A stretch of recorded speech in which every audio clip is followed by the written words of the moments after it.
applicators, welcome back to the microscopy lecture series.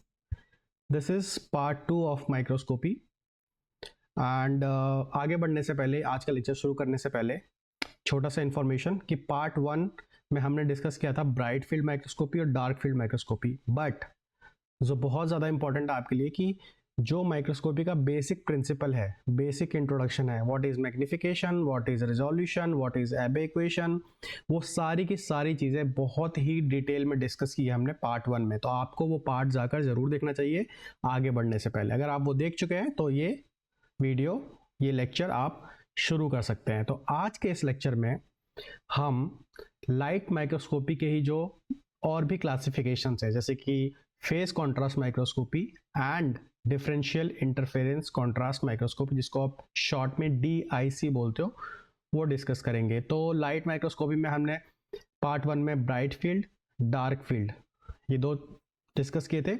आज face contrast और DIC, तो total 4 microscopy हम पढ़ रहे हैं लाइट माइक्रोस्कोपी में। तो आज के इस लेक्चर में लाइट माइक्रोस्कोपी हम कंप्लीट करेंगे। चलिए तो शुरू करते हैं और फोकस करते हैं आज के इस लेक्चर पे। तो ये शुरू करने से पहले मैं आपको एक बात बता दूं कि आज का लेक्चर माइक्रोस्कोपी के पॉइंट ऑफ व्यू से बहुत ज़्यादा खास, बहुत ज़्यादा इम्पॉर्टेंट होने वाला है आपके लिए, क्योंकि इस लेक्चर में आप सिर्फ फेस कॉन्ट्रास्ट नहीं सीखोगे, उसके पीछे की पूरी कहानी समझोगे। एक्चुअली फेस कॉन्ट्रास्ट क्या है, किस प्रिंसिपल पे बेस्ड है, और इतनी गारंटी मैं आपको देता हूं कि ये वीडियो देखने के बाद आपको कोई और कहीं और कुछ समझने की ज़रूरत नहीं है। और एक और गारंटी देता हूं कि अगर आज का लेक्चर आप अच्छे समझोगे तो आज के बाद आपको कभी भी कंफ्यूजन नहीं होगा कि फेस कॉन्ट्रास्ट में होता क्या है, क्योंकि मेरे को पक्का पता है कि आप में से मोस्टली बच्चों को फेस कॉन्ट्रास्ट आज तक सही से समझ में नहीं आया कि ये फेस कॉन्ट्रास्ट होता क्या है। तो ध्यान से सुनो, पूरा लेक्चर फॉलो करो और लास्ट में ज़रूर बताना कमेंट करके कि आपके डाउट्स क्लियर हुए या नहीं। ओके, चलिए शुरू करते हैं। तो इत्मीनान से पढ़ेंगे, ठीक है, कोई जल्दीबाजी नहीं है, आराम से समझेंगे। तो सबसे पहला जो क्वेश्चन आता है कि वाई फेस कॉन्ट्रास्ट माइक्रोस्कोपी, क्यों इसका इन्वेंशन हुआ। हमारे पास ब्राइट फील्ड माइक्रोस्कोपी थी, हमारे पास डार्क फील्ड माइक्रोस्कोपी थी। ऑब्वियस ही बात है, कुछ ना कुछ कमी रही होगी डार्क फील्ड और ब्राइट फील्ड में, ठीक है। तो सबसे पहले जैसे हम ब्राइट फील्ड आया, ठीक है, और ब्राइट फील्ड में हमने जैसे लास्ट लेक्चर में पढ़ा था कि ब्राइट फील्ड का मतलब जो फील्ड है, जो बैकग्राउंड है, वो ब्राइट होता है और इमेज जो होती है वो डार्क होती है, ठीक है। और डार्क फील्ड माइक्रोस्कोप में जो बैकग्राउंड है, जो फील्ड है, वो डार्क होती है और इमेज जो होती है वो ब्राइट होती है, ठीक है।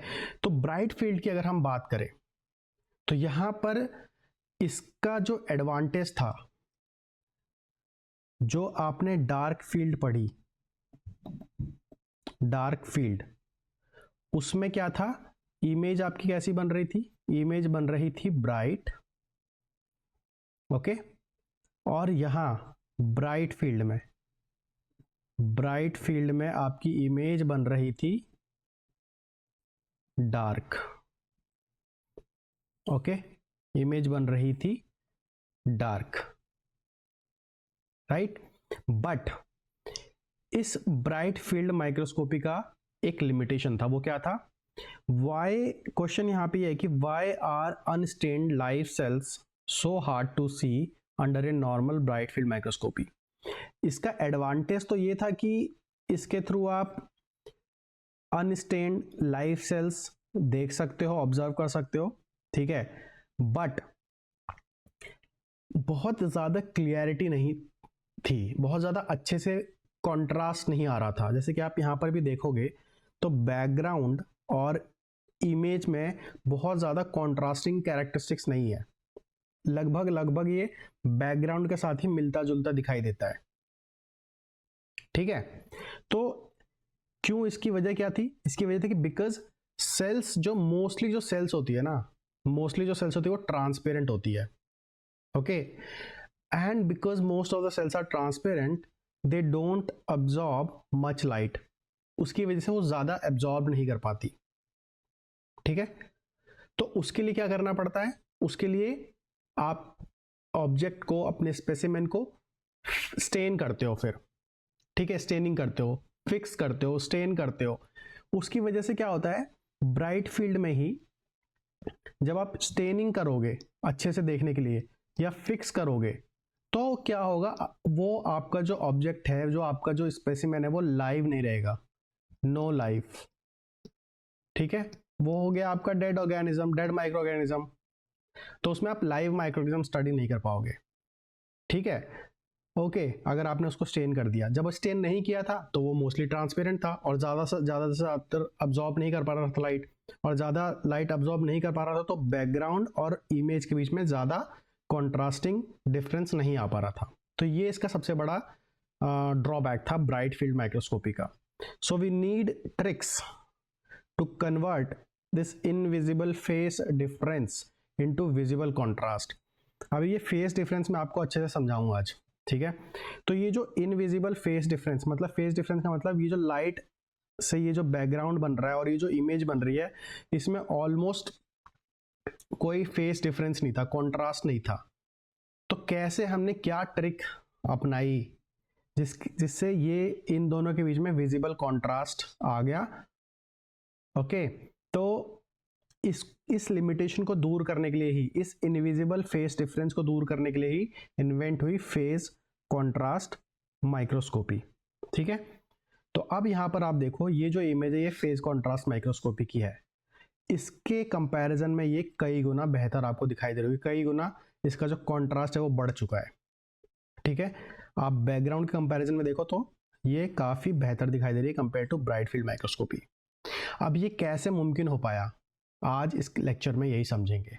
ठीक है, चलो, तो अभी स्पेसिफिकली फेस कॉन्ट्रास्ट माइक्रोस्कोपी के प्रिंसिपल पर आएंगे, लेकिन उससे पहले बहुत सारी कुछ छोटी छोटी जरूरी चीजें समझना बाकी है, तब जाके आपको फेस कॉन्ट्रास्ट समझ में आएगा। तो सबसे पहले हम समझते हैं लाइट का नेचर कैसा होता है। ठीक है, तो यहां पर मैं आपको बता दूं कि जो लाइट होती है ना, जैसे मान लो ये जो लाइट है, ये आपका लाइट है। ठीक है, मान लो बल्ब है ये। ठीक है, तो बल्ब अच्छा नहीं लग रहा है ये वाला, इस बल्ब को ऐसा मान लो, थोड़ा सा ऐसा, ये लो, अब बल्ब लग रहा है। ठीक है, ये आपका हो गया बल्ब। ठीक है, तो लाइट का जो नेचर होता है ना, वो डुअल नेचर होता है। आपने फिजिक्स में पढ़ा होगा बचपन में, बट अभी याद नहीं आ रहा होगा, कोई बात नहीं, मैं बताता हूँ। लाइट का क्या नेचर होता है, डुअल नेचर होता है। कौन कौन सा, एक होता है उसके पास पार्टिकल नेचर, और एक होता है इसके पास वेव नेचर।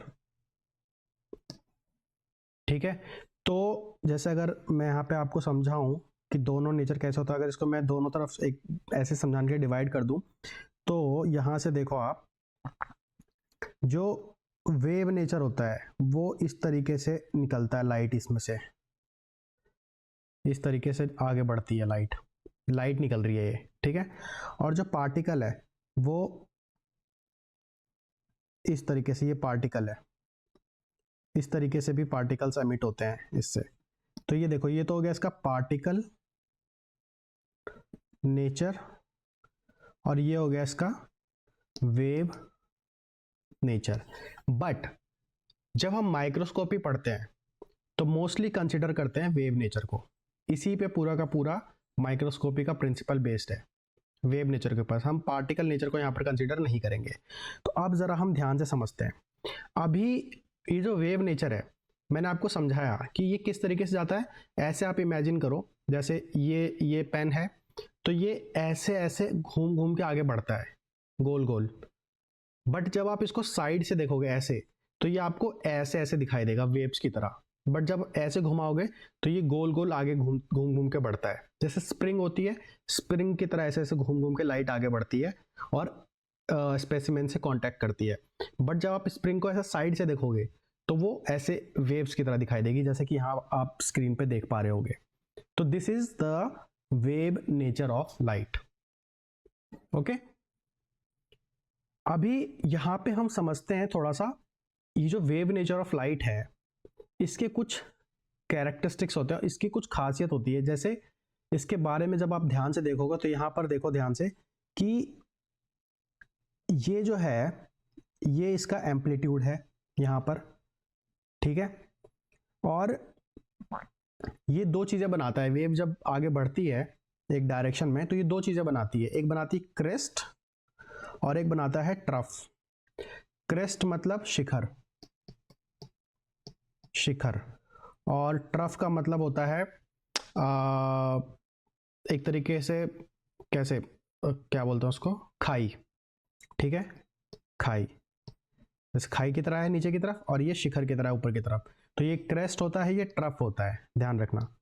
वेव हमेशा एक क्रस्ट और एक ट्रफ, फिर क्रस्ट फिर ट्रफ, तो ये crust trough crust trough crust trough बनता रहता है। ठीक है, अब ये नॉर्मल लाइन से जो क्रेस्ट है इसकी हाइट जो होती है उसको एम्पलीट्यूड बोलते हैं।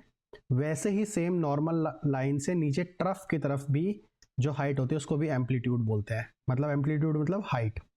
ठीक है, ये सारी चीजें बहुत इंपॉर्टेंट है, बहुत ध्यान से समझना, ये सारी चीजें अभी आगे आएंगी और जब आप ये याद रखोगे तो आगे कनेक्ट कर पाओगे। ठीक है, तो ये एवं ही नहीं है, ध्यान से समझना। अब देखो यहां पर दो क्रस्ट के बीच में जो डिस्टेंस होता है, जो लेंथ होती है, उसको बोलते हैं वेवलेंथ। क्या बोलते हैं? वेवलेंथ। क्यों? क्योंकि ये वेव है, एक वेव ये, एक वेव ये, दो वेव्स के बीच में जो लेंथ है उसको बोलते हैं वेवलेंथ। वैसे ही दो ट्रफ के बीच में हो सकती है वेवलेंथ यहां पर। ठीक है, ये सब क्या है? ये वेवलेंथ है। ठीक, नेक्स्ट जो हम समझेंगे वो समझेंगे फेस, फेस लाइट के फेस। और यहां पर मैं आपको बेसिकली एंगल्स के थ्रू समझाने की कोशिश करूंगा कि किस तरीके से एंगल्स बनाते हुए चलती है ये वेव्स। ठीक है, तो अभी जैसे मैंने आपको समझाया था कि आप लाइट को जब ऐसे देखोगे, इस डायरेक्शन में जब मूव कर रहे तो वो आपको ऐसे वेव्स की तरह दिखाई देगी, बट जब मैं इस पेन को ऐसा घुमा दूंगा तो वो आपको ऐसे स्प्रिंग की तरह दिखाई देगी। तो जब लाइट ऐसे घूम घूम के जाएगी आगे तो ऐसे देखो, ऐसे राउंड बना रही है, एक राउंड मतलब एक वेव, दूसरा राउंड मतलब दूसरा वेव, तीसरा राउंड मतलब तीसरा वेव, बट इसको ऐसे घुमा दो तो ये ऐसे वेव दिखाई देगी। तो मैं इसलिए आपको ये चीज समझा रहा हूं कि ये एक राउंड बना बना के चल रही है, एक राउंड, दूसरा राउंड, तीसरा राउंड, तो मतलब एक जो पूरा वेव होता है। ठीक है, जैसे यहां पर देखो, ये एक पूरा वेव है यहां से लेकर यहां तक, ट्रफ से लेकर दूसरे ट्रफ तक, ये पूरा एक राउंड है। तो एक राउंड में, एक सर्कल में कितना एंगल होता है? 360 डिग्री। हमेशा ध्यान रखना, ये बहुत ही कोर कंसेप्ट है माइक्रोस्कोपी का। ठीक है, तो एक राउंड, ये क्या है? पूरा का पूरा एक राउंड है। और एक राउंड मतलब एक सर्कल में कितना डिग्री का एंगल बनता है? 360 डिग्री का। और ये क्या है? एक वेवलेंथ है। ये आपको ऑलरेडी मैंने समझा दिया था कि एक तरफ से दूसरा तरफ, एक वेव से दूसरे वेव का जो लेंथ होता है वो वन वेवलेंथ होता है। तो यहाँ पर वन वेवलेंथ में वन राउंड मतलब वन सर्कल, एक सर्कल कंप्लीट कर रहा है। ठीक है, तो वन वेवलेंथ में कितने डिग्री हो गए? 360 डिग्री। ठीक है, छोटा सा मैं आपको ना एक मजेदार सा एक क्या बोलते हैं उसको, आ, उसको एक जैसे स्पॉइलर देता हूँ। हाँ, मूवी में स्पॉइलर देते हैं ना, तो जैसा आप कभी मूवी देख रहे होते हो और बीच में आपका कोई दोस्त बोल देता है कि अरे अरे ये होने वाला है, ये होने वाला है, तो उसको आप चुप कराते हो, चुप रहे तू, है ना, मजा मत खराब कर। तो वो स्पॉइलर, वैसे ही मैं आपको एक छोटा सा स्पॉइलर दूंगा, लेकिन वो स्पॉइलर ऐसा हो कि आपका इंटरेस्ट और बढ़ जाएगा यहाँ पर, कि आप इसको क्यों समझना चाहते हो इतने अच्छे से, क्यों ये इतना ज़्यादा ज़रूरी है समझने के लिए। तो स्पॉइलर क्या है? आपको याद होगा अच्छे से, फेस कॉन्ट्रास्ट माइक्रोस्कोपी जब भी आप पढ़ते हो, कहीं से भी पढ़ा होगा आपने आज तक, बहुत बार कहीं ना कहीं पढ़ा होगा, मेनली बच्चे प्रेस कोड से पढ़ते हैं या आपको आपके टीचर ने पढ़ाया होगा। तो आपने एक चीज़ पढ़ी होगी कि दो लाइट होती है, एक डेविएटेड एक अनडेविएटेड, एक, और वो जो लाइट होती है वो शिफ्ट हो जाती है, स्लो डाउन हो जाती है by 1/4 of wavelength. Slow down हो जाते हैं by 1/4 of wavelength, 1/4 of wavelength, इससे स्लो डाउन हो जाती है। तो वो जो 1/4 ऑफ वेवलेंथ है ना, उसी से कनेक्टेड है ये सारी की सारी चीजें। तो अगर आपको आज तक ये चीज समझ में नहीं आई कि क्या वो शिफ्ट हो रहा है, 1/4 वेवलेंथ क्या है वो, तो यहाँ पे ध्यान से देखो। ठीक है, चलो, तो अभी हमको ये समझ में आया कि जब ये एक राउंड बनाता है मतलब एक वेवलेंथ कंप्लीट करता है तो 360 डिग्री का एंगल बनाता है। अब यहाँ पे ध्यान से देखो कि जब इसका हाफ कर दोगे आप, ये वेवलेंथ का हाफ, 1/2 वेवलेंथ, ठीक है। हाफ कर दिया मतलब एंगल का हाफ हो गया, 360 डिग्री का कितना हो गया हाफ, 180 डिग्री, ठीक है। अभी एक वेवलेंथ में ये एक तरफ से दूसरे तरफ पे पहुंच रहा था कोई भी लाइट, बट जब उसका हाफ कर देंगे तो ये लाइट एक तरफ से दूसरे क्रेस्ट पे ही रह जाएगी, वापस तरफ पे घूम के नहीं आएगी। तो इसका फेस शिफ्ट हो गया है, शिफ्ट हो गया है by half of the wavelength, half of the wavelength ये शिफ्ट हो गया है। पहले जो तरफ तक पहुंच रहा था अभी वो क्रस्ट तक ही रह गया है, और एंगल कितना शिफ्ट हुआ है, 180 डिग्री। अभी और मजा आएगा, अभी देखो आगे क्या होने वाला है। अभी जब ये वेवलेंथ और कम करेंगे, जैसे यहाँ पर 1/4 वेवलेंथ आ गया, 1/4, तो अभी ये 1/2 और शिफ्ट हो गया है इस तरफ। पहले यहां से इस तरफ शिफ्ट हुआ था, अभी तो और भी शिफ्ट हो गया है। तो अब ये जो ट्रफ, ये जो लाइट है ये ट्रफ से मिड पॉइंट पे ही रह जा रही है, यहीं तक रह जा रही है, तो और भी ज्यादा शिफ्ट हो गई। पहले यहां से यहां शिफ्ट हुई थी, अब यहां से भी यहां शिफ्ट हो गई, तो टोटल देखो यहां से यहां शिफ्ट हो गई। और एंगल कितना है, 90 डिग्री, 360 का आधा 180, 180 का आधा 90 डिग्री। और फेस कितना शिफ्ट हो गया लाइट का, 1 वेवलेंथ से हाफ हुआ था, फिर हाफ से 1/4, ठीक है। तो 1/4 वेवलेंथ में एंगल कितना शिफ्ट होता है, 90 डिग्री, ठीक है। ये चीज ध्यान रखना, ओके। ये चीज बहुत काम आएगी आपको अभी आगे। अभी आगे चलते हैं। अब यहां पे समझो इंटरफेरेंस, ठीक है, क्योंकि इंटरफेरेंस पे ही डीआईसी और फेज कॉन्ट्रास्ट दोनों के दोनों बेस्ड है। होता क्या है, तो यहां पे दो तरीके के इंटरफेरेंस होते हैं, एक होता है कंस्ट्रक्टिव इंटरफेरेंस और एक होता है डिस्ट्रक्टिव इंटरफेरेंस, ठीक है, ओके। इस पे आने से पहले मैं आपको एक एग्जांपल देता हूं, एक बार में चीजें समझ में आ जाएंगी, ठीक है, कि कंस्ट्रक्टिव और डिस्ट्रक्टिव इंटरफेरेंस पढ़े बिना ही आपको ये चीज समझ में आ जाएगी। आप कभी अगर दो सिंगर को गाते हुए सुनो, जब दोनों जब एक साथ गाएंगे सिंक में, जैसे कुमार सानू और उदित नारायण दो सिंगर गा रहे हैं, ठीक है, ओके। अब दोनों सिंगर जब एक साथ एक सिंक में गाएंगे तो पिच कैसी हो जाएगी, और हाई हो जाएगी। क्यों, क्योंकि दोनों के जो सुर हैं वो मिल गए हैं, दोनों की जो पिच है वो एड ऑन हो गई है, और उस एड ऑन की वजह से क्या होगा कि दोनों की पिच मिलके और हाई हो जाएगी, और ज्यादा क्लियर और ज्यादा तेज और ज्यादा जोर से आपको सुनाई देगी, ठीक, क्योंकि दोनों ऐड हो गए, दोनों कंस्ट्रक्टिव वे में गा रहे हैं, एक साथ मिलके गा रहे हैं, ठीक है। बट अगर दोनों का सिंक, कभी कभी ऐसा होता है ना कि सिंक टूट जाता है सिंगर्स के बीच में, तो एक गा रहा है एक लाइन और दूसरा वाला उसके थोड़ा थोड़ा पीछे चल रहा है, तो उसकी वजह से क्या होगा, ना इसका समझ में आएगा आपको, ना इसका समझ में आएगा। तो आपको वो गाना क्या हो रहा है समझ में ही नहीं आ रहा है कि दोनों क्या गा रहे हैं, जब सिंक में नहीं गा रहे हैं तो, ठीक है। तो एक दूसरे को क्या कर रहे हैं, वो डिस्ट्रक्टिव कर रहे हैं, डिस्ट्रक्ट कर रहे हैं, ना इसका समझ में आ रहा है ना उसका, ठीक है, समझ में आ रहा है। तो वही सेम कॉन्सेप्ट यहां पर है कंस्ट्रक्टिव इंटरफेरेंस और डिस्ट्रक्टिव इंटरफेरेंस में। कैसे, यहां पर देखो कि जब दो लाइट वेव्स, एक ये हो गई एक ये हो गई, दोनों एक जैसे ट्रैवल करते हैं जब, ठीक है, जैसे इसकी वेव भी जब ऊपर जा रही है तो इसकी वेव भी ऊपर जा रही है, फिर इस दोनों की वेव नीचे आ रही है, फिर दोनों की वेव नीचे आ रही है, ऐसे। तो जब ये दोनों एक साथ ट्रैवल करते हैं और मिल जाते हैं तो क्या होता है, दोनों एक दूसरे को मिलकर रीइंफोर्समेंट करते हैं, एक दूसरे के साथ एड ऑन हो जाते हैं। उसकी वजह से क्या हो जाता है कि ये एम्पलीट्यूड की हाइट बढ़ जाती है, इंक्रीज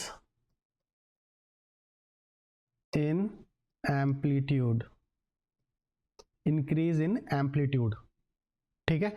अब ये जो इंक्रीज हुआ है ना, इसका बहुत फायदा है, अभी अभी धीरे धीरे सब समझ में आएगा, बट आगे जाने से पहले डिस्ट्रक्टिव भी समझ लेते हैं, आपको समझ में आ ही जाएगा अभी डिस्ट्रक्टिव।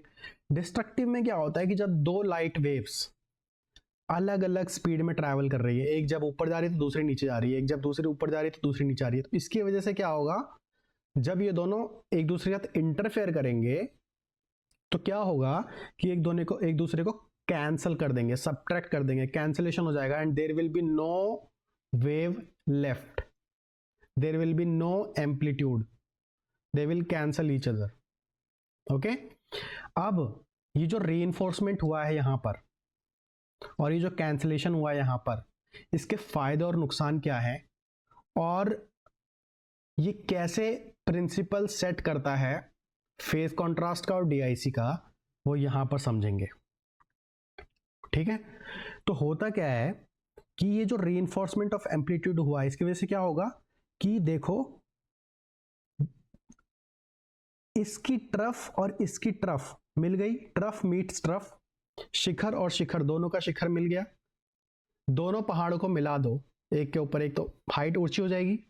वैसे ही यहाँ पे क्रेस्ट मीट क्रेस्ट, दोनों की खाई मिल गई, क्रेस्ट मीट क्रेस्ट, तो दोनों ही तरफ ऊपर की तरफ भी और नीचे की तरफ भी एम्पलीट्यूड कैसा हो गया, बढ़ गया है। ओके, अब इसकी वजह से होगा क्या, bigger waves, there will be bigger waves. Okay,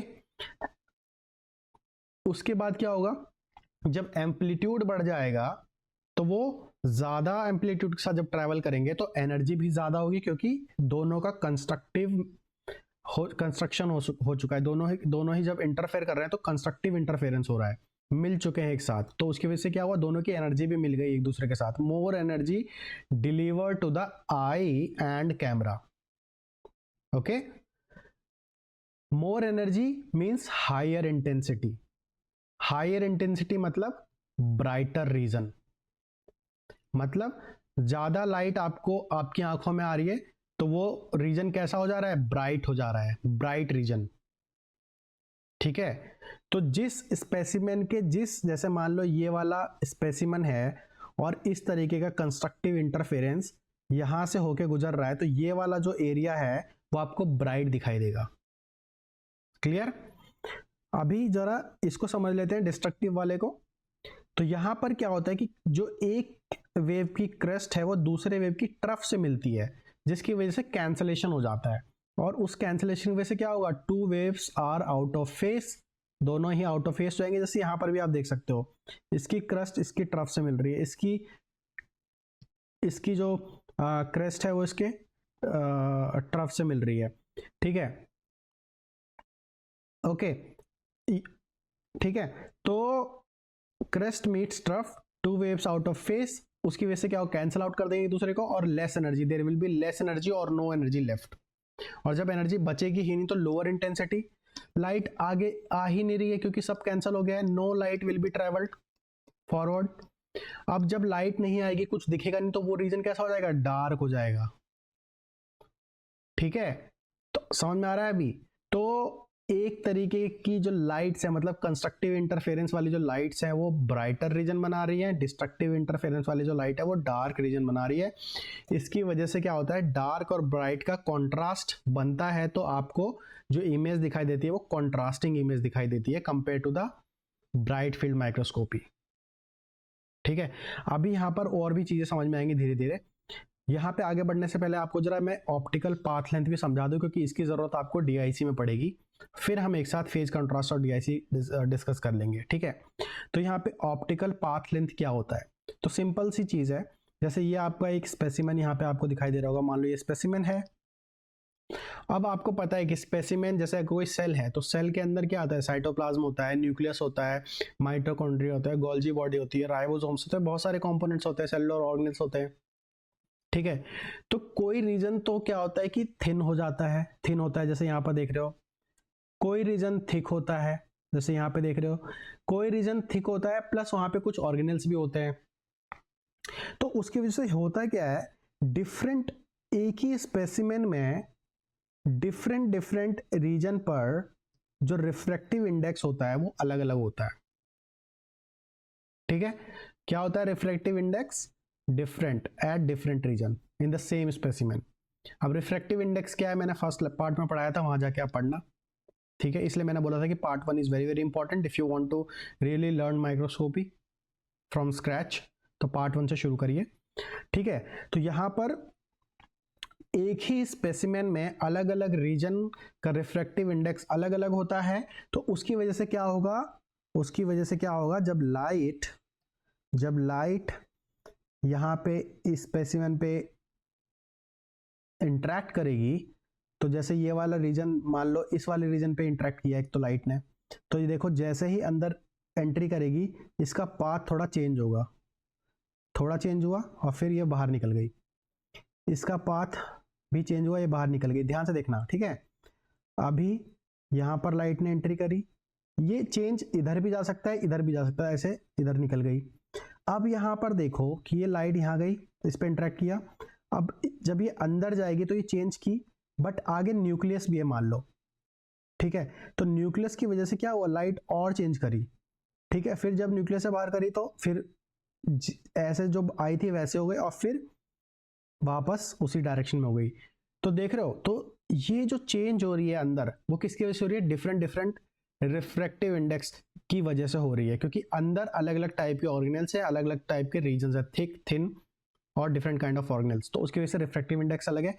तो हो क्या रहा है कि इसका जो पाथ है लाइट का वो चेंज हो जा रहा है और कुछ लाइट स्लो हो जा रही है। जब ज्यादा थिक रीजन होगा तो ये ज्यादा स्लो हो जाएगी, मोर थिकनेस स्लोअर लाइट, ठीक है, लाइट स्लो हो जाएगी। ये वाली जो लाइट है इसके कंपैरिजन में कम स्लो होगी, less slower compare to this, समझ रहे हो, ये ज्यादा स्लो हो जाएगी जब अंदर एंट्री करेगी।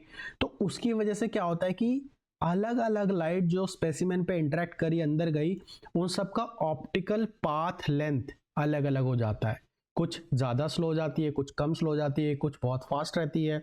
जैसे यहाँ पर अगर मान लो इस किनारे पे कोई लाइट जाएगी तो तुरंत बाहर निकल जाएगी, क्योंकि ज्यादा इसका मतलब ज्यादा यहाँ पे रिफ्रैक्टिव इंडेक्स नहीं होगा। तो अंदर पहुंचते ही हर लाइट का ऑप्टिकल पाथ लेंथ चेंज हो जाता है, ठीक है।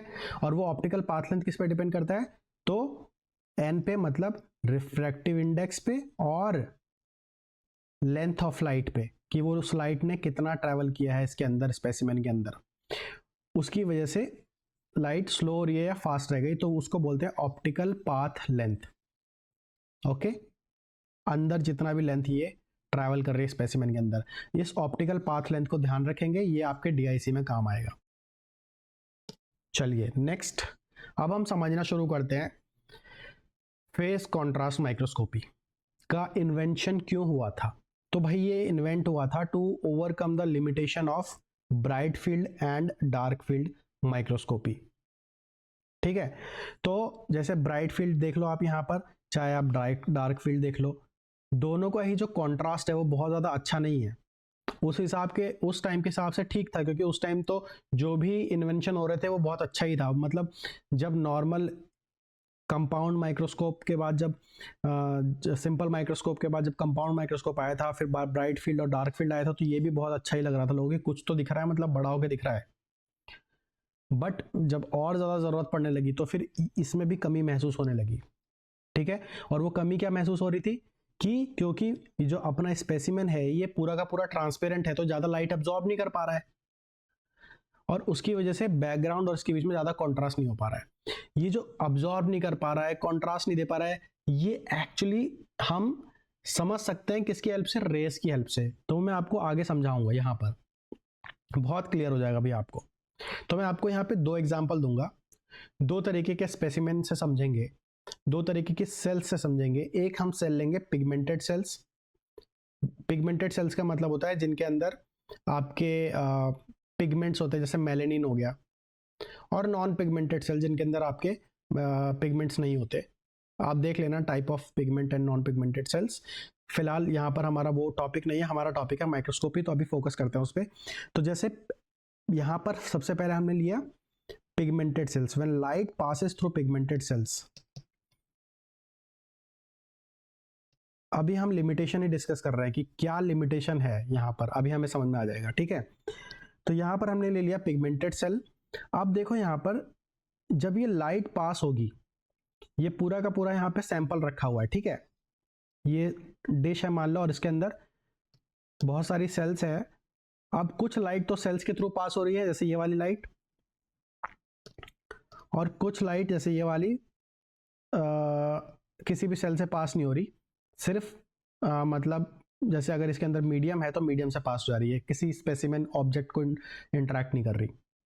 ओके, होगा क्या, आप ध्यान से देखना, इस लाइट पे फोकस करो, ये लाइट किसी भी सेल के थ्रू पास नहीं हो रही, तो ये जैसे इसकी स्पीड थी वैसे ही ये बाहर आ गई और आपके आई पीस में एंटर करके आपको दिखाई दे रही है। ओके, बट कोई रे, कोई लाइट जब किसी स्पेसिमेन से, किसी सेल से, स्पेसिफिकली पिगमेंटेड सेल जिसके अंदर पिगमेंट्स हैं, कोई कलर है, अगर कोई सेल कलरफुल है तो वो तो एब्जॉर्ब कर सकती है ना लाइट, वो सेल्स एब्जॉर्ब नहीं कर पाती लाइट जो ट्रांसपेरेंट होती है। इसीलिए हम स्टेनिंग करते हैं ताकि उसको कुछ कलर प्रोवाइड कर पाए और फिर जो लाइट दें वो अब्जॉर्ब कर ले और फिर वो हमको डार्क और कलरफुल दिखाई दे, जैसे ग्राम स्टेनिंग करते हैं। ओके, बट अभी मैं आपको एग्जाम्पल ऐसा देके समझाने की कोशिश कर रहा हूं, जब आप कोई स्टेनिंग नहीं कर रहे हो, आप एक पिगमेंटेड सेल ले रहे हो, अभी हम नॉन पिगमेंटेड भी लेंगे, फिर आपको पूरा का पूरा क्लियर हो जाएगा।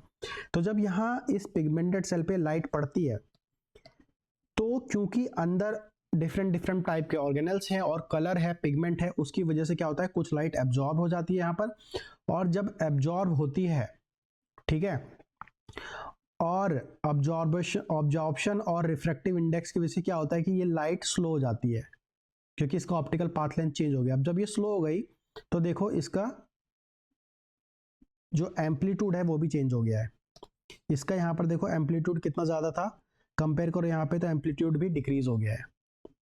Okay, light diffracted and face shifted because of high absorption. अब आपको फेस शिफ्ट समझ में आ रहा होगा, याद करो वो डायग्राम, फेस कैसे शिफ्ट हो रहा था, 360 डिग्री से 180 डिग्री, 180 डिग्री से 90 डिग्री, 1 वेवलेंथ से 1/2 वेवलेंथ, 1/2 वेवलेंथ से 1/4 वेवलेंथ, फेस कैसे शिफ्ट हो रहा था। तो यहां पर भी क्या हुआ है, लाइट जैसे ही डिफ्रैक्ट हुई उसका फेस शिफ्ट हो गया बिकॉज ऑफ हाई एब्जॉर्प्शन। उसकी वजह से क्या होगा, amplitude is reduced and light intensity is decreased and significant contrast achieved.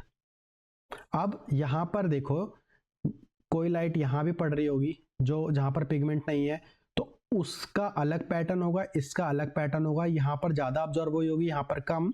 तो ये जब ये दोनों लाइट्स आएंगी, एनालिसिस होगा इन दोनों लाइट का, ये आई पीस में आएंगी, तो एक ज्यादा एब्जॉर्ब होकर आई है तो उसको वो स्लो हो गई है, और एक बिना एब्जॉर्ब हुआ आई है ये वाली, तो ये फास्ट आई है। तो इसकी वजह से क्या होता है, डार्क और लाइट का कॉन्ट्रास्ट बनता है और आपको इमेज दिखाई देती है। ठीक है, अभी हम ब्राइट फील्ड की ही बात कर रहे हैं, बट अगर कोई सेल नॉन पिगमेंटेड है, ठीक है, तो क्या होगा कि compare to the light which is not passing through any cell in the sample, ऐसी लाइट जो सेल से तो पास हो रही है लेकिन क्योंकि ये सेल पिगमेंटेड नहीं है, कोई कलर नहीं है, तो थोड़ा फेस शिफ्ट यहां पर भी हुआ है। जैसे आप अगर देखोगे ध्यान से, इससे कंपेयर करोगे तो इसका थोड़ा फेस शिफ्ट तो हुआ है, बट इतना नहीं हुआ कि आप अपनी नेकेड आई से इसको ऑब्जर्व कर पाओ। नॉट मच डिफ्रैक्टेड, डिफ्रैक्शन तो हुआ है क्योंकि compare to this light has pass through the specimen, pass through the cell, but इतना डिफ्रैक्शन नहीं हुआ, not much diffracted, phase shifted slightly but not detected through eyes, eye से detect नहीं कर पाओगे आप। Not sufficient to produce contrast, और इतना ये शिफ्ट नहीं हुआ था कि कॉन्ट्रास्ट प्रोड्यूस कर पाए। ठीक है, तो यहीं पर यही लिमिटेशन की वजह से फेस कॉन्ट्रास्ट की जरूरत पड़ी। पिगमेंटेड सेल्स या स्टेन्ड सेल्स के लिए तो सही ठीक ठाक काम कर रहा था आपका ब्राइट फील्ड माइक्रोस्कोप, बट जहां बात आई अनस्टेन्ड लाइव सेल्स को ऑब्जर्व करने की, तो वहां पे निराश कर रहा था आपका ब्राइट फील्ड माइक्रोस्कोप, क्योंकि अच्छा कॉन्ट्रास्ट, कुछ तो सेल है, कुछ दिखाई दे रहा है, लेकिन वो प्रॉपर कॉन्ट्रास्ट नहीं दिखाई दे रहा था, तो इसीलिए जरूरत पड़ी फेस कॉन्ट्रास्ट माइक्रोस्कोपी की। तो फेस कॉन्ट्रास्ट माइक्रोस्कोपी ने कैसे इस लिमिटेशन को दूर कर दिया वो अभी आगे समझेंगे। तो यहां पर हम समझते हैं principle of phase contrast microscopy. ठीक है। तो होता क्या है कि जैसे मान लो ये आपका स्पेसिमेन है ना, यहां से मान लो थिन है, यहां से मान लो थिक है, और यहां पे न्यूक्लियस भी है। तो यहां पर एक लाइट पड़ी इस रीजन में, ठीक है, और एक लाइट यहां पे पड़ी। ध्यान से समझते जाना, ठीक है। अब ये इंपॉर्टेंट है स्पेसिफिकली फेज कॉन्ट्रास्ट माइक्रोस्कोपी के लिए। तो दो, अब लाइट देखो बहुत सारी पड़ रही है यहाँ पे, आप ऐसे कंफ्यूज मत होना कि दो लाइट पड़ रही है, मैं आपको बस समझा रहा हूँ। लाइट लगातार इस स्पेसिमेन पे पड़ रही है, बहुत सारी लाइट पड़ रही है, बहुत सारी लाइट पड़ रही है, ध्यान से देखो इसको, ठीक है। बट मैं आपको दो लाइट का एग्जाम्पल लेके समझा रहा हूँ ताकि आपको कंसेप्ट समझ में आए। तो मान लो एक लाइट पड़ रही है इस रीजन पे और एक लाइट पड़ रही है इस रीजन पे, तो होगा क्या कि ये जो लाइट है, ये वाली जो लाइट है, ये स्पेसिमेन के उस रीजन से होकर गुजरी है जहां पर ज्यादा सेल ऑर्गेनल्स नहीं थे। मोस्टली साइटोप्लाज्म था, मोस्टली वाटर था, मोस्टली लिक्विड था। उसकी वजह से क्या हुआ कि ये बिल्कुल भी डेविएट नहीं हुई, नो डिफ्रैक्शन नो डेविएशन, सीधा स्पेसिमेन से होकर गुजर के बाहर आ गई, है ना। बट ये वाली जो लाइट है, ये क्योंकि ऐसे जगह से, ऐसे रीजन से गुजरी जहां पे मान लो न्यूक्लियस हो सकता है, जैसे न्यूक्लियस के थ्रू ही गुजर रहा है, यहाँ पर दिखाया जो मैंने, या मान लो माइटोकॉन्ड्रिया के पास से गुजर रहा हो, या गोल्जी बॉडी के पास से, राइबोसोम के पास से गुजर रहा हो। तो जब ये इंटरेक्ट करा अंदर सेल में ऑर्गेनल्स के साथ, तो ये देखो थोड़ा डेविएट हो गया। डेविएशन की वजह से इसका फेस कैसा हो गया, शिफ्ट हो गया। फेस कैसा हो गया, शिफ्ट हो गया, ठीक है, ओके। तो अब देखो हमने इन दोनों लाइट को ना अलग अलग नाम दे दिए। इन्हीं दोनों लाइट पे पूरा का पूरा फेज कॉन्ट्रास्ट माइक्रोस्कोपी बेस्ड है, अभी समझ में आएगा धीरे धीरे। तो ये जो लाइट है जो बिल्कुल भी डेविएट नहीं हुई, इसको बोला गया डायरेक्ट लाइट, अनअफेक्टेड लाइट। और ये वाली लाइट जो डेविएट हो गई, इसको बोला गया डिफ्रैक्टेड लाइट।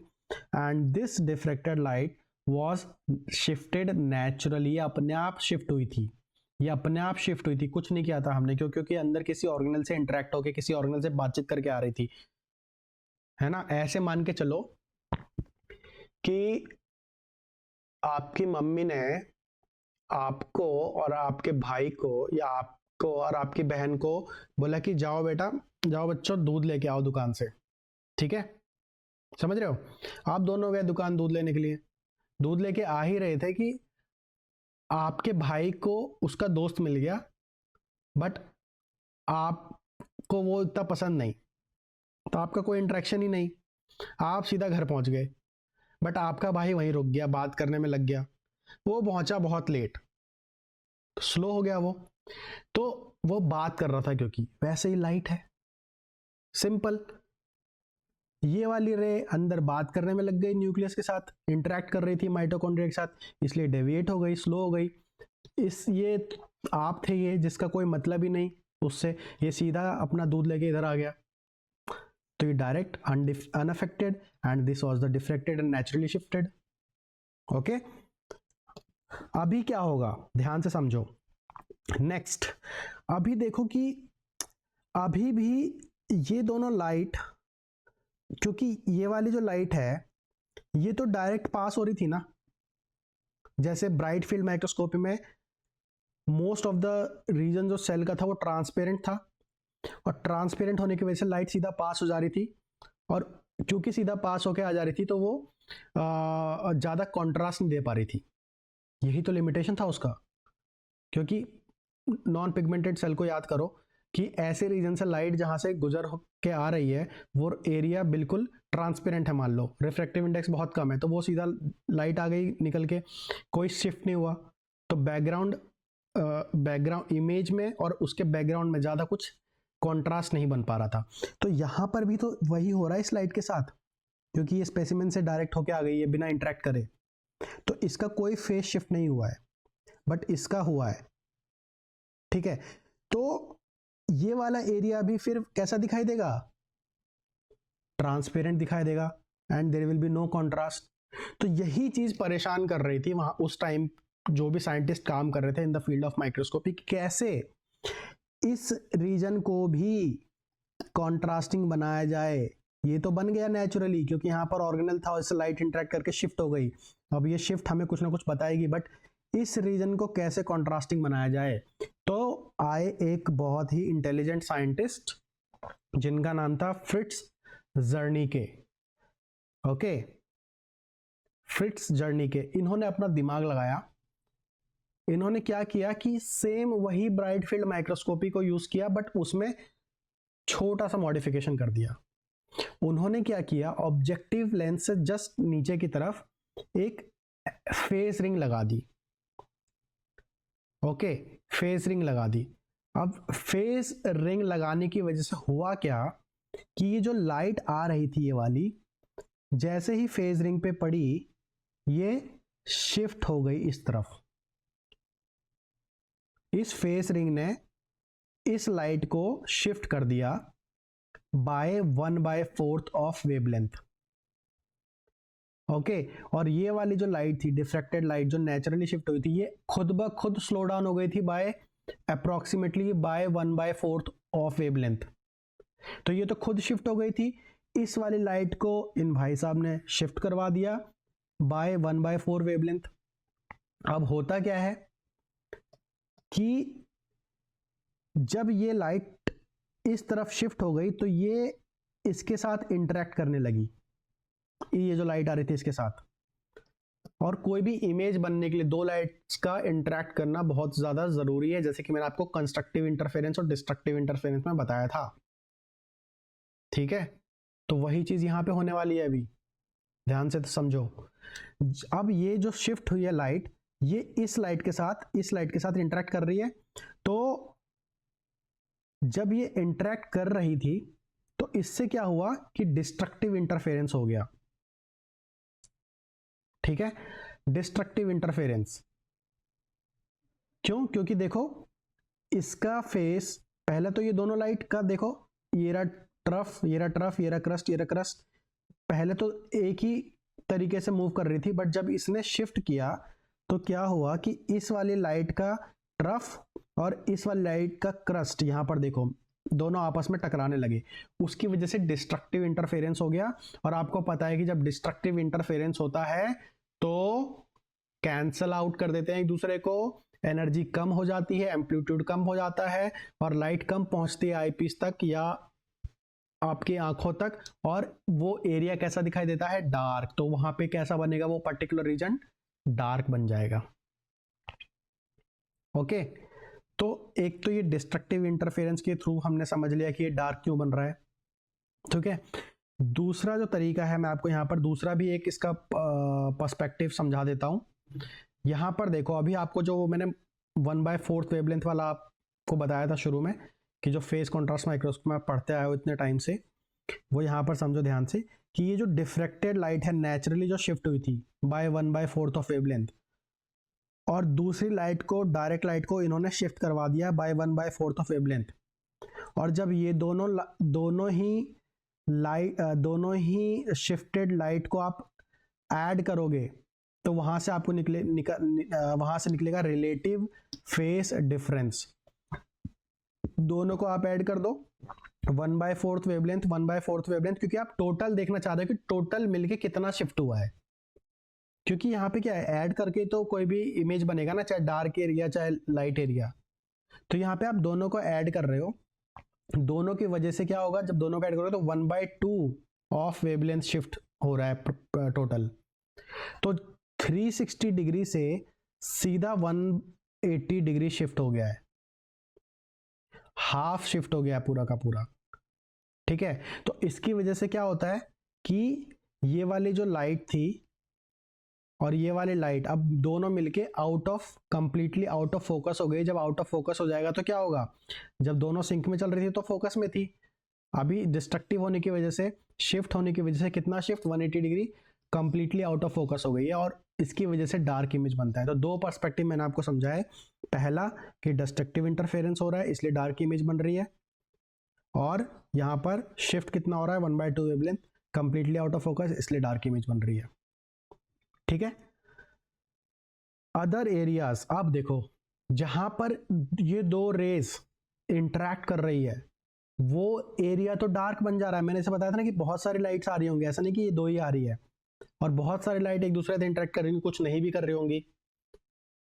तो other areas have partial interference या नो इंटरफेरेंस, ठीक है। तो उसकी वजह से क्या होगा, therefore combinedly a bright dark contrast image will be generated. कहीं पर पार्शियल इंटरफेरेंस हो रहा होगा, ठीक है, कहीं पर लाइट ऐसे बन जा रही होंगी कि दोनों का एम्पलीट्यूड मैच कर रहा होगा, और कंस्ट्रक्टिव इंटरफेरेंस हो जा रहा होगा तो ब्राइटर रीजन बन जा रहा होगा, कहीं पे डिस्ट्रक्टिव हो रहा होगा तो डार्क बन जा रहा होगा। बट वो दोनों लाइट को मिलाने के लिए, कंस्ट्रक्टिव या डिस्ट्रक्टिव बनाने के लिए, ये शिफ्ट का बहुत ज़्यादा ज़रूरी था, जो इस फेज रिंग की वजह से हो पाया। और फेज रिंग का कंसेप्ट किन की वजह से हुआ है, फ्रिट्ज जर्नी के। इसीलिए इनको 1953 में फिजिक्स का नोबेल प्राइज भी मिला था, क्योंकि ये बहुत इंपॉर्टेंट डिस्कवरी हुई थी माइक्रोस्कोपी की फील्ड में, ठीक है। ओके, अब यहाँ पे ये जो डायग्राम है फेस कॉन्ट्रास्ट माइक्रोस्कोपी का, जो आप आज तक पढ़ते हुए आए हो, इसको यहाँ पर समझ लो। अब आपको सारी चीज़ें क्लियर हो जाएंगी, ठीक है। तो यहाँ पर ये जो है, यहाँ से लाइट, ये है यहाँ पर लाइट का सोर्स है, ये क्या है, लाइट का सोर्स। और यहाँ पर मैं आपका एक बहुत बड़ा मिथ भी दूर करने वाला हूँ इस स्लाइड पे, तो ध्यान से सुनना। ऐसी चीज़ बताने जा रहा हूँ जो शायद आप बहुत टाइम से कंफ्यूज्ड होंगे, और अगर कंफ्यूज नहीं होंगे तो शायद गलत पता होगा, ठीक है। क्योंकि उस चीज़ पे बहुत कम लोग ध्यान देते हैं, और बहुत सारी जगह सही से एक्सप्लेन नहीं किया हुआ है, तो वो चीज़ मैं आपको बताने जा रहा हूँ, बहुत ध्यान से समझना। तो ये लाइट सोर्स है, इस लाइट सोर्स, ये लाइट सोर्स यहाँ से ऐसे जाती है, बट यहाँ पे लगा होता है एक एनुअलर स्टॉप। उसकी वजह से क्या होता है, लाइट का शेप थोड़ा सा छन जाता है, मतलब ये वाली लाइट, बीच वाली लाइट रुक जाती है, और सिर्फ किनारे किनारे से लाइट आगे बढ़ती है। और फिर ये जो कंडेंसर है वो इस लाइट को ऐसे कंडेंस करता है, कहाँ पर, स्पेसिमेन के ऊपर। यहाँ पे स्पेसिमेन रखा हुआ है, ठीक है। और फिर देखो, ये वही जो मैंने आपको बताया था कि डिफ्रैक्टेड लाइट रेज, कुछ लाइट रेज डिफ्रैक्ट हो जाती हैं क्योंकि वो मान लो अंदर किसी ऑर्गेनल से इंटरेक्ट कर रही हैं, बट कुछ लाइट रेज डिफ्रैक्ट नहीं होती, उसको डायरेक्ट लाइट रेज बोलते हैं।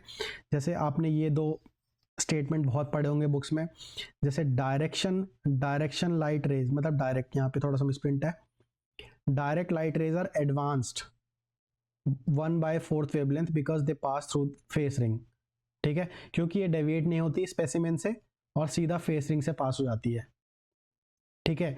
ये फेस रिंग का कंसेप्ट ही जर्निके ने दिया था, ठीक है। ओके, अभी और ये जो डिफ्रैक्टेड लाइट रेज है, ये retarded by 1/4 wavelength because they pass through the object and miss the phase ring. Okay, अब आगे चल के ये दोनों लाइट रेज आपस में इंटरैक्ट करती है। ओके, अब यहां पर देखो कि ये जो बोल रहा है यहां पर कि अनडेविएटेड लाइट मतलब direct light forms background and deviated light forms image. यहीं पर एक चीज समझनी है हमको ध्यान से। आप बैकग्राउंड से क्या समझ रहे हो, पहले तो आपको ये सोचना होगा। मैं क्या सोचता था वो मैं आपको बता दूंगा। अब मैं यहाँ पे आपको एक चीज समझाने जा रहा हूँ, आप ये चीज सोचना और रिलेट करना कि आप वही समझते थे। अगर वही समझते थे तो गलत, ठीक है, गलत थे आप, तो आज क्लियरिटी आ जाएगी। और अगर आप वैसा नहीं समझते थे और आपको पता था कि एक्चुअली ये बैकग्राउंड क्या है, तो बहुत अच्छी बात है। तो जैसे ये आपको जब आप माइक्रोस्कोप से देखते हो तो आपको सिर्फ इमेज दिखाई, आपको सिर्फ अपना स्पेसिमेन दिखाई नहीं देती, आपको सिर्फ एक सेल दिखाई नहीं देती, उसके आसपास की भी चीज़ें दिखाई देती है। जैसे खाली, जैसे एक सेल यहाँ होगी, एक सेल यहाँ होगी, एक सेल यहाँ होगी, एक सेल यहाँ होगी, ठीक है। तो आपके लिए बैकग्राउंड क्या था, आप मुझे ज़रूर बताना। मैं पहले बैकग्राउंड ये समझता था, मैं तो बैकग्राउंड ये समझता था, ठीक है, ये जो ब्लू वाला है मैं इसको बैकग्राउंड समझता था, और ये मेरे लिए मेरा इमेज है, मतलब स्पेसिमेन है। तो मैं तो ऑलमोस्ट अभी तक, जब तक मैंने सही से डिटेल में पढ़ा नहीं था आपको पढ़ाने के लिए, मैं यही समझता था कि जो अनडेविएटेड लाइट है ये बना रही है बैकग्राउंड। आप जरूर ये बताना कमेंट करके, क्योंकि मैं ये जानना चाहता हूँ कि क्या सब एक ही तरीके से सोच रहे हैं या किसी ने थोड़ा ध्यान दिया और समझने की कोशिश करी। क्योंकि मैंने बहुत सारी वीडियोस देखी, मुझे कहीं पर भी क्लैरिटी नहीं मिली, इसलिए मेरे को थोड़ा ध्यान से पढ़ना पड़ा इसको। तो मैं इसको बैकग्राउंड समझता था और इसको इमेज। तो और जब से मैंने अपने ग्रेजुएशन से लेकर अभी तक पढ़ा, तो मैं यही समझता था कि जो अनडेविएटेड लाइट है ये तो बनाती है बैकग्राउंड और ये डेविएटेड लाइट बनाती है इमेज। बट जब मैं अभी पढ़ रहा था तो मैं ये सोच रहा था कि इस बैकग्राउंड को क्यों बनाएगा कोई भी माइक्रोस्कोप, हमें तो इसकी जरूरत नहीं, हमें इसकी जरूरत है। तो ये बैकग्राउंड क्यों बना रहा है? और लाइट जब स्पेसिमेन से गुजर रही है यहाँ पर, तो वो स्पेसिमेन से जब गुजर रही है तो ये बैकग्राउंड कैसे बनाएगी? तब मैंने जब और ज़्यादा पढ़ा तो इस बैकग्राउंड का मतलब यहाँ पे क्या है वो मैं आपको समझा देता हूँ। स्पेसिफिकली फेज कॉन्ट्रास्ट माइक्रोस्कोपी के टर्म्स में ये जो बैकग्राउंड है ये कोई वो बैकग्राउंड नहीं जो हम आज तक समझ रहे थे। वो क्या बैकग्राउंड मैं आपको समझा देता हूँ। जैसे ये स्पेसिमेन है, ठीक है, और इस स्पेसिमेन के अंदर ये आपका न्यूक्लियस है, ये गोल्जी बॉडी है मान लो, और कुछ भी ये राइबोसोम्स है, ठीक है। तो फेस कॉन्ट्रास्ट पे अभी आते हैं, लेकिन इससे पहले एक बार फिर से ब्राइट फील्ड पे चलते हैं। अब ब्राइट फील्ड में क्या होता था कि ब्राइट फील्ड में जब लाइट ऐसी जगह से गुजरती थी जहां पे ज्यादा रिफ्रैक्टिव इंडेक्स में डिफरेंस नहीं है compare to air, and there are no more organelles in the path of this light, तो ये जो लाइट थी ये मोस्टली ट्रांसपेरेंट रीजन से गुजरती थी और ये ऑलमोस्ट कोई कॉन्ट्रास्ट जनरेट नहीं करती थी, नो कॉन्ट्रास्ट। और ब्राइट फील्ड में, और जो लाइट यहां से गुजरती थी ये बहुत ज़्यादा डेविएट होके आती थी और इसकी वजह से ये हाई कॉन्ट्रास्ट जनरेट करती थी। तो बेसिकली ब्राइट फील्ड में हमको मोस्टली ऐसे रीजन दिखाई देते थे जिनका रिफ्रैक्टिव इंडेक्स थोड़ा ज़्यादा है, बट साइटोप्लाज्म या ऐसे ऑर्गेनेल दिखाई नहीं देते थे सही से, अच्छा रिजोल्यूशन नहीं आता था जिनका जहाँ से लाइट ज़्यादा डेविएट नहीं हो रही। तो मोस्टली जो रिजोल्यूशन था बहुत ही बेकार था उसकी वजह से, ठीक है। तो फेज कॉन्ट्रास्ट ने क्या किया कि इन वाले रीजन्स पे भी फोकस किया और इनका कॉन्ट्रास्ट भी बढ़ा दिया, बट कंपेयर टू ऑर्गेनेल्स जैसे न्यूक्लियस, गोल्जी बॉडी, माइटोकॉन्ड्रिया, इनका कॉन्ट्रास्ट उतना ज्यादा नहीं था। तो इस केस में, फेज कॉन्ट्रास्ट की केस में, इन रीजन्स को बोला गया बैकग्राउंड। तो जैसे अगर ये सेल है आपकी, तो आप फेस कॉन्ट्रास्ट में ऐसे देखोगे, ये न्यूक्लियस हो गया, ये गोल्जी बॉडी हो गया, ठीक है, ये राइबोसोम हो गया, ठीक है, ओके। तो ये अलग अलग, अब ये जो पर्टिकुलर एरियाज है ये आपका क्या बोल रहा है ये कि डेविएटेड लाइट फॉर्म्स इमेज। जो इन एरिया से लाइट गुजरी है वो डेविएट हो गई है, इससे डेविएट हो गई है, तो ये बना रही है इमेज। और जो लाइट इन एरिया से गुजरी है वो ज़्यादा डेविएट नहीं हुई, बट वो फेस रिंग की हेल्प से इसको डेविएट किया गया, तो इसने बनाया बैकग्राउंड। तो इन एरियाज को मेनली बोला जा रहा है यहाँ पर बैकग्राउंड, और ये वाले हाईली कॉन्ट्रास्टिंग है। तो ये बैकग्राउंड जो बना रहा है अनडेविएटेड लाइट, याद रखना, जो बैकग्राउंड अगर आप आज तक वो समझते आए तो वो बैकग्राउंड नहीं है, बल्कि वो एरिया है, वो रीजन है स्पेसिमेन का जो मोस्टली ट्रांसपेरेंट दिखता था पहले आपको ब्राइट फील्ड में, ठीक है। तो बताना जरूर इसके बारे में कमेंट करके कि ये चीज आपको पता थी या नहीं पता थी, ठीक है। आगे चलते हैं। अभी फेस कॉन्ट्रास्ट की हेल्प से आप अनस्टेन्ड ऑब्जेक्ट्स देख सकते हो जो कि डार्क दिखाई देते हैं with a bright background, also term as dark phase contrast microscopy. इसका प्रिंसिपल आपने समझ ही लिया, all cellular components have different refractive index and density, जिसकी वजह से क्या होता है डेविएशन हो जाता है। बट ऐसे एरिया से जहाँ पे ज़्यादा रिफ्रैक्टिव इंडेक्स नहीं है तो अनडेविएटेड लाइट जाती है, बट उसको फेस रिंग के हेल्प से थोड़ा सा शिफ्ट कर दिया जाता है ताकि वो डेविएटेड लाइट के साथ इंटरेक्ट कर पाए, इंटरफेरेंस कर पाए, और फिर कंस्ट्रक्टिव या डिस्ट्रक्टिव इंटरफेरेंस जनरेट हो, ब्राइट और डार्क का कॉन्ट्रास्ट जनरेट हो। ओके, अब यहाँ पे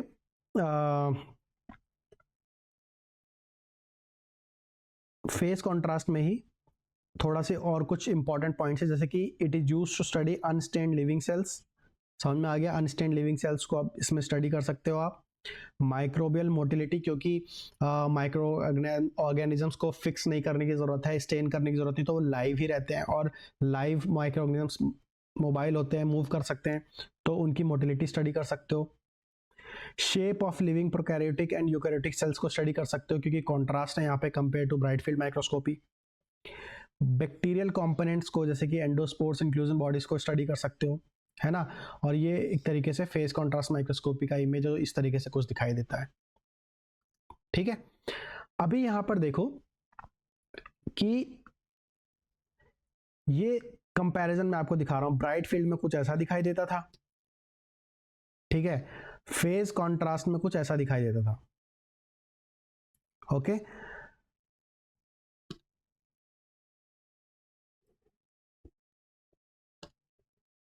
यहाँ पर कुछ गड़बड़ हुई थी, कोई बात नहीं।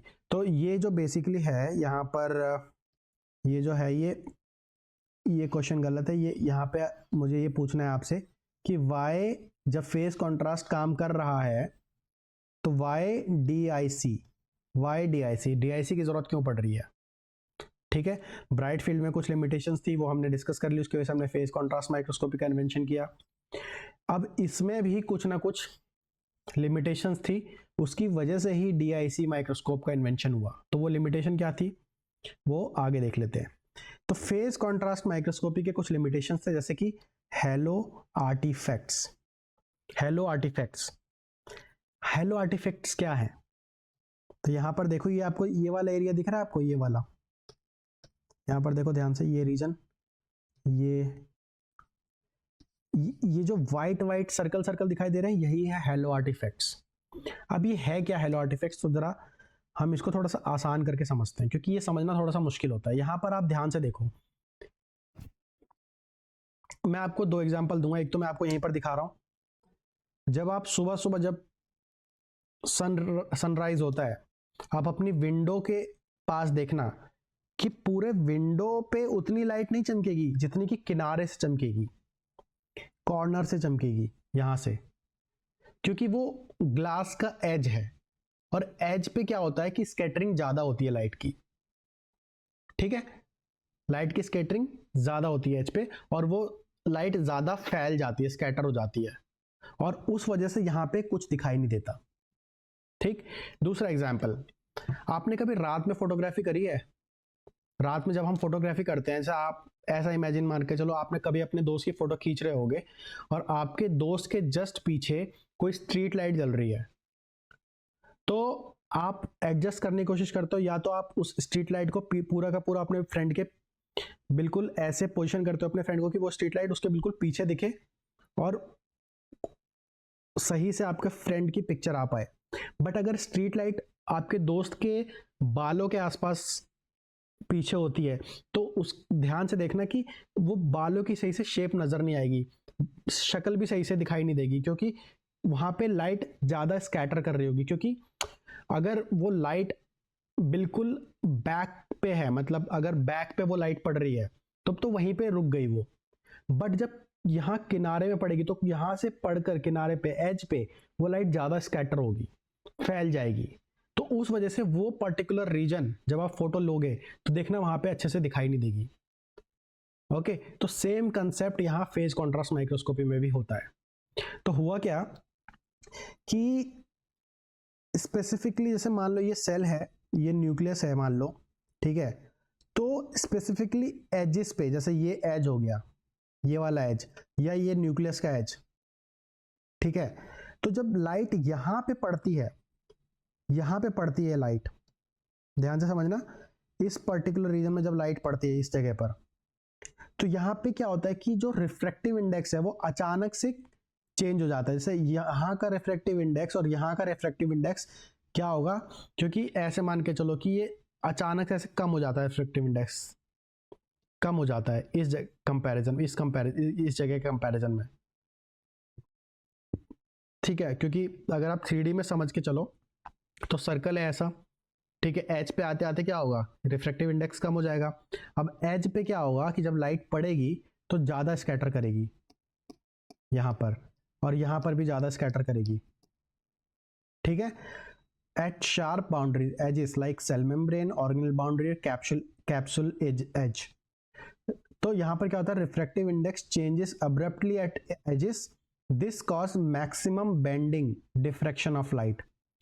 और क्योंकि वहां पे बहुत ज्यादा डिफ्रैक्शन होगा तो उसकी वजह से क्या होगा कि वो white white white white spot दिखाई देंगे, जैसे कि यहां पर आपको दिखाई दे रहा है ये hello effect, hello artefacts.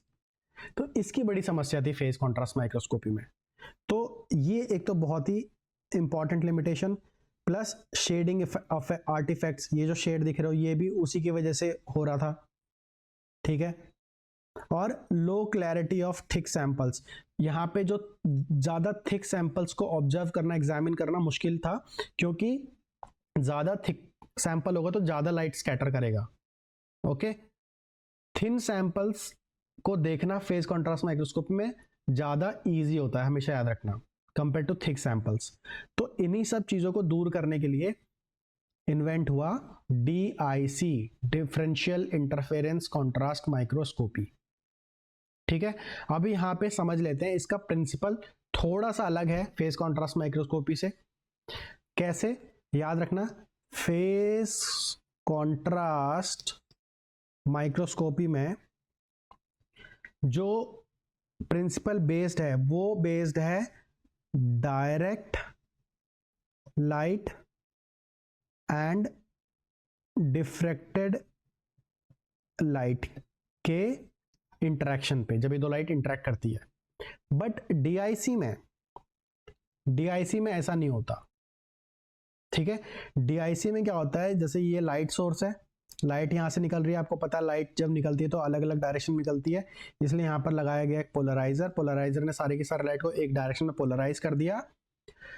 But यहां पे यूज हुआ एक ऑब्जेक्टिव स्पेसिफिक प्रिज्म। तो ये प्रिज्म ने क्या किया कि इस लाइट को स्प्लिट कर दिया, ओके, स्प्लिट कर दिया। और इसी को, इस स्प्लिट लाइट को शेयर्ड लाइट भी बोला जाता है, शेयर्ड, स्प्लिट कर दिया।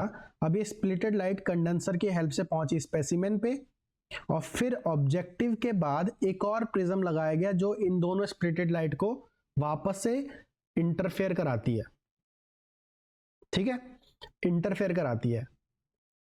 तो हमेशा याद रखना, अगर आपसे कोई पूछे कि डिफरेंशियल इंटरफेरेंस कॉन्ट्रास्ट माइक्रोस्कोपी का प्रिंसिपल क्या है, तो it is based on the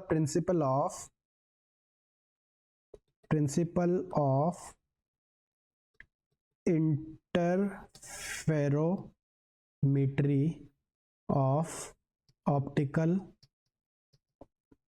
path length. ये क्या है, थोड़ा सा ध्यान से यहां पे समझ लेते हैं, बहुत इंपॉर्टेंट है। ये जो लाइट स्प्लिट हुई है, ठीक है, शेयर्ड लाइट किसकी हेल्प से, ऑब्जेक्टिव स्पेसिफिक प्रिज्म की हेल्प से। तो जैसे ये स्पेसिमेन है, ओके, अब जैसे ही लाइट यहां पर पड़ी, स्प्लिटेड लाइट स्पेसिमेन के ऊपर, ये सेम लाइट आ रही थी। अब ये जो लाइट पड़ी है अलग अलग, जैसे मान लो यहां पर कोई ऑर्गेनल था बट इस जगह पर ऑर्गेनल नहीं था, ठीक है।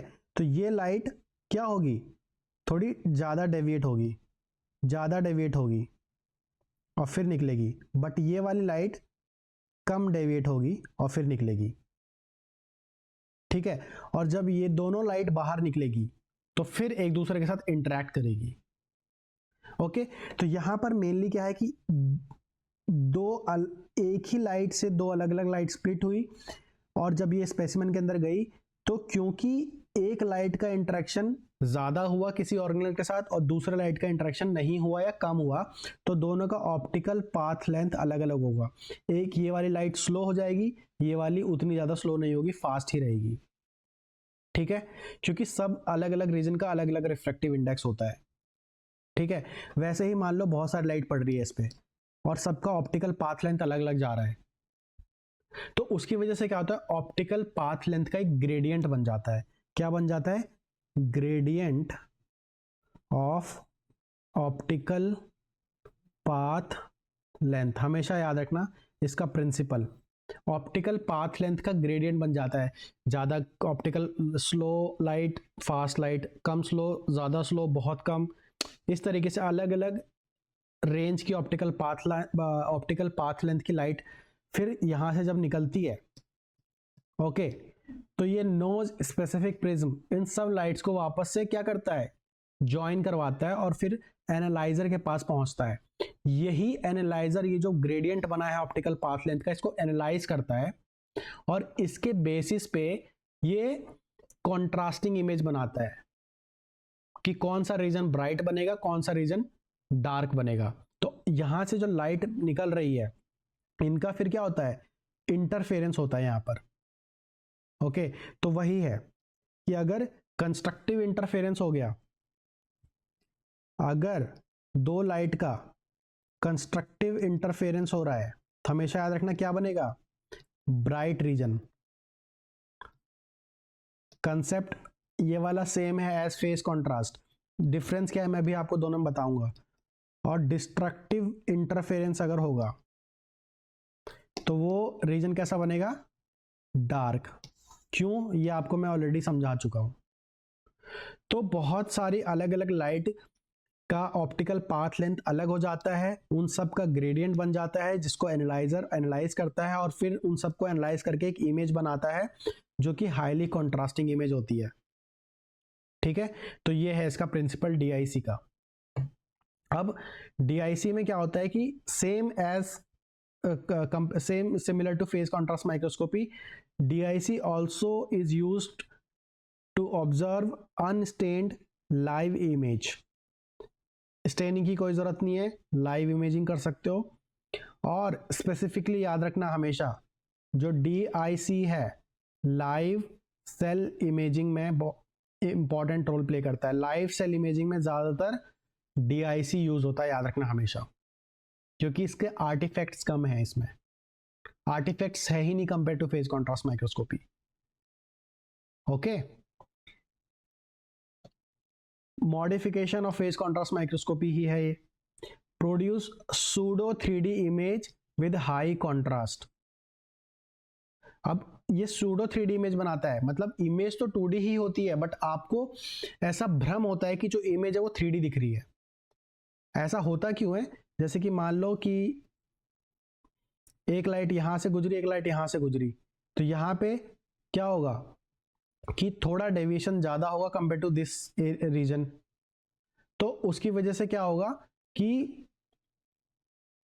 ये वाला जो एज है इसका एक शेडो टाइप बनेगा। ठीक है, और शेडो की वजह से क्या होगा, वो आपको 3D दिखाई देने लगेगा। तो बोला जाता है कि रिलीफ मैप की तरह इसका इमेज बनता है। रिलीफ मैप क्या होता है, जैसे अगर आप प्लेन से नीचे की तरफ देखोगे हवाई जहाज से, और ऐसा जगह जहां बहुत सारे पहाड़ वगैरह हैं, नदियां हैं, तो पहाड़ आपको ऐसे दिखाई देगा, नदी फिर नीचे फ्लैट दिखाई देगी, फिर पहाड़ ऐसे दिखाई देगा फ्लैट। तो ऊपर से देखने पे ये जो इमेज बनती है डीआईसी में कुछ ऐसी दिखाई देती है, relief map like structure, 3D effect देता है आपको।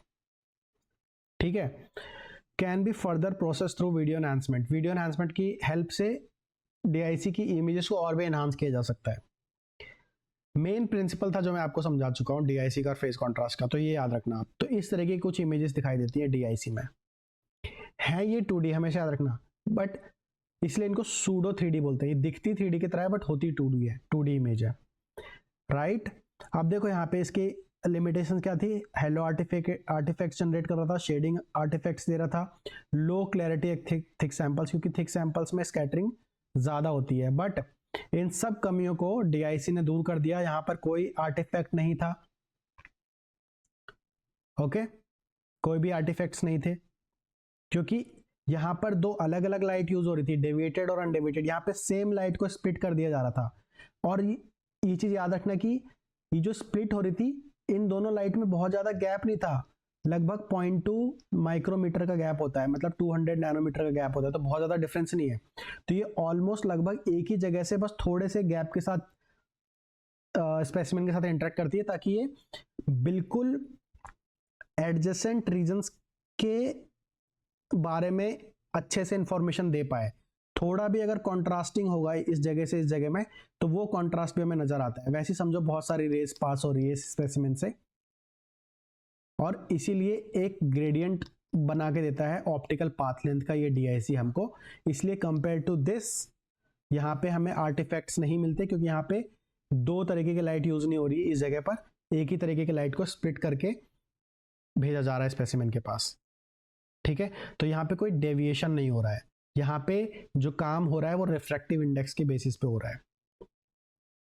ठीक है, ओके। तो इसमें जो एजेस होती है वो क्रिस्प दिखाई देती हैं, बाउंड्रीज भी क्रिस्प दिखाई देती हैं कंपेयर टू यहाँ पर आप देख लो चाहे तो। यहाँ पे देखो शेडो वगैरह, यहाँ पे देखो आप, उतना क्लियर नहीं होगा, बट यहाँ पे जो रिजोल्यूशन है काफी बेहतर है। सूडो 3D रिलीफ इफेक्ट्स, ये आपको ऑलरेडी बता चुका हूँ, better for thicker samples compare two phase contrast microscopy. ठीक है, अब यहाँ पे लास्ट स्लाइड है जहाँ पे हम डिफरेंस देख लेते हैं फेज कॉन्ट्रास्ट और DIC में। तो जो फेज कॉन्ट्रास्ट का प्रिंसिपल है हमेशा याद रखना, ये किस पे बेसिस होता है, डायरेक्ट वर्सेस डिफ्रेक्टेड लाइट पे बेस्ड है ये। बट DIC में क्या होता है, टू एडजेसेंट बीम्स, एक ही लाइट से दो बीम निकलती है, दो लाइट नहीं, दो beam, two beams of same light. Okay, तो और वो बीम फिर से इंटरेक्ट करती है, इसलिए उसको बोलते हैं इंटरफेरोमेट्री। कॉन्ट्रास्ट, सॉरी, तो कॉन्ट्रास्ट देखें तो यहाँ पे फेस शिफ्ट होता है, एब्सोल्यूट फेस शिफ्ट, यहाँ पे ग्रेडियंट बनता है ऑप्टिकल पाथ लेंथ का, ये बात हमेशा याद रखना। इमेज कैसी बनती है यहाँ पे, light dark with Hallows, pseudo 3D crisp image बनती है DIC में। बेस्ट फॉर इंटरनल ऑर्गेनल्स, ये जो फेस कॉन्ट्रास्ट है वो इंटरनल ऑर्गेनल्स के बारे में अच्छे से आपको इंफॉर्मेशन दे सकता है, और DIC जो है वो मोस्टली एजेस और सरफेस रिलीफ के बारे में अच्छे से बताती है। आर्टिफैक्ट की बात करें तो फेज कॉन्ट्रास्ट में होता है हेलो आर्टिफैक्ट, इसमें आर्टिफैक्ट्स नहीं होता DIC में। ओके, तो ये था फेज कॉन्ट्रास्ट माइक्रोस्कोपी और DIC माइक्रोस्कोप के बारे में। आई होप आपको आज कुछ डाउट्स क्लियर हुए होंगे और काफ़ी हद तक इन दोनों माइक्रोस्कोपी के बारे में समझ में आया होगा। अगर ये लेक्चर पसंद आ रहा है तो बताना ज़रूर, वीडियो को लाइक करना, शेयर करना, कमेंट करना, और कोई परेशानी है तो वो भी ज़रूर बताना, ताकि आगे आने वाले माइक्रोस्कोपी के लेक्चर में मैं उस पर फोकस करके उनको दूर करने की कोशिश करूँ। तो मिलेंगे नेक्स्ट लेक्चर में। अगर आपको मज़ा आ रहा है और ऐसी ही वीडियोज़ आपको पसंद आती है जहाँ पे कुछ ऐसे प्रिंसिपल्स मैं डिस्कस करता हूँ जो आपने पहले अच्छे से समझा नहीं हो, तो वैसे ही आप इस वीडियो को, जो आपके राइट या लेफ्ट में अभी पॉपअप हो रही होगी, इलेक्ट्रोफोरेसिस की बहुत इंपॉर्टेंट वीडियो है, वहाँ पे मैं आपको इतने अच्छे से वो समझा रहा हूँ कि जो gel electrophoresis, STS gel electrophoresis करते हो, उसके अंदर जो एक्राइल अमाइड और बिस एक्राइल अमाइड का जो कॉम्पोजिशन होता है, वो जो मैश बनाता है, वो मैश दिखाई कैसा देता है, वो मैश कैसा होता होगा अंदर, उससे कैसे पोर्स बनते होंगे, क्या इंपॉर्टेंस है एक्राइलामाइड बिस एक्राइलामाइड का। अगर उस डिटेल तक आपने आज तक नहीं पढ़ा है या आपको किसी ने नहीं पढ़ाया तो वो वीडियो देख के आपको मजा आ जाएगा। तो इस पर क्लिक करो। मिलेंगे नेक्स्ट वीडियो में, तब तक ख्याल रखो, पढ़ते रहो, मजे करो।